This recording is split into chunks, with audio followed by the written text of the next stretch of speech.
ഇപ്പൊ ഞാൻ നിൽക്കുന്നത് ചൈതന്യ ഹെർബൽസിന്റെ അരിഷ്ടത്തിന്റെ യൂണിറ്റിലാണ് നിൽക്കുന്നത്. നമ്മൾ അരിഷ്ടം ചെയ്തു വെച്ചാൽ വളരെ പണ്ട് മുതലേ സാധാരണ ട്രഡീഷണൽ ആയിട്ട് അരിഷ്ടം ചെയ്യുന്ന ഒരു മെത്തേഡാണ് നമ്മൾ ഇപ്പോഴും ഫോളോ ചെയ്ത്. നമ്മൾ ബൾക്കായിട്ട് അരിഷ്ടങ്ങൾ ചെയ്ത് മാർക്കറ്റ് ചെയ്യുന്നില്ല. അത് കുറച്ച് നല്ല ക്വാളിറ്റിയിൽ കൂടി വേണം നമ്മൾ അരിഷ്ടങ്ങൾ ചെയ്യുന്നത്. കൂടുതലും നമ്മൾ മൺകലത്തിലാണ് അരിഷ്ടങ്ങൾ ഫെർമെന്റേഷൻ എടുത്തത്.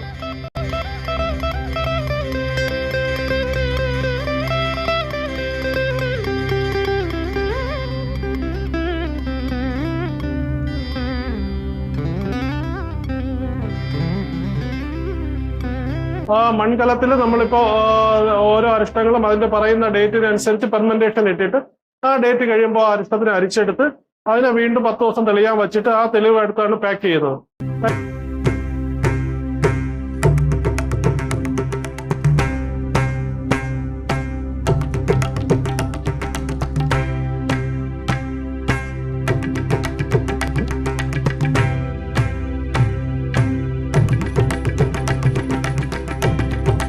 മൺകലത്തിലാകുമ്പോൾ അതിന് ഒരു ലിമിറ്റഡ് ക്വാണ്ടിറ്റിയെ നമുക്ക് ചെയ്യാൻ പറ്റുള്ളൂ.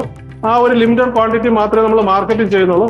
അതിൽ ഏറ്റവും കൂടുതൽ നമുക്ക് ഇവിടെ പോയിക്കൊണ്ടിരിക്കുന്ന ദശമൂലാരിഷ്ടം, സാരസ്വതാരിഷ്ടം, ദശമൂല ജീരകാരിഷ്ടം, അഭയാരിഷ്ടം, ഇങ്ങനെയുള്ള അരിഷ്ടങ്ങൾ മാത്രമാണ് നമ്മൾ കൂടുതൽ ചെയ്യുന്നത്. അതെല്ലാം മൺകലത്തിലാണ് നമ്മൾ മാനുഫാക്ചർ ചെയ്യുന്നത്.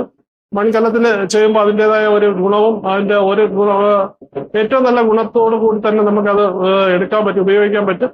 അതിൽ ഒരു ഇതും നഷ്ടപ്പെടാതെ തന്നെ ഉപയോഗിക്കും. ഇപ്പോൾ ടാങ്കിലൊക്കെ ചെയ്യുന്നുണ്ട് സാധാരണ, പക്ഷെ നമ്മളിപ്പോൾ എല്ലാം മൺകലത്തിലാണ് സാധാരണ അരിഷ്ടങ്ങൾ നമ്മളിവിടെ മാനുഫാക്ചർ ചെയ്യുന്നത്.